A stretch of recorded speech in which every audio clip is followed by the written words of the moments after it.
Un lavoro preparatorio iniziato un anno e mezzo fa, in mezzo alla pandemia che ha costretto a ricalibrare l'impegno delle forze dell'ordine in servizio a Cortina per i mondiali di sci. Il coordinamento fa capo alla questore di Belluno Lilia Fredella. Massima l'attenzione ai protocolli sanitari. Nel nostro dispositivo è presente una consistente componente sanitaria per evitare che le forze dell'ordine possano essere un momento di pericolo per gli atleti o per l'organizzazione del sistema stesso. 600 operatori e oltre sono presenti a Cortina e provengono da tutte le specializzazioni delle forze dell'ordine: sciatori, artificieri, antisabotaggio, forze speciali, personale dedicato alla vigilanza e alla prevenzione dei reati, senza scordare i servizi anti-assembramento.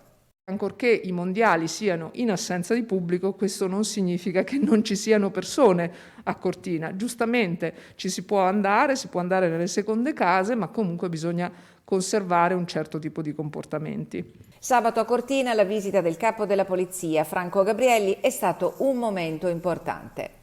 Ha avuto modo di respirare l'atmosfera, che è un'atmosfera di grande collaborazione tra tutte le forze dell'ordine e anche con le istituzioni, anche con la Polizia Locale di Cortina, e lo dico non con retorica, ma lo dico veramente: c'è stata una grande collaborazione sia nella preparazione che adesso nella fase esecutiva. Una collaborazione reale e sentita, sottolinea la questore Fredella.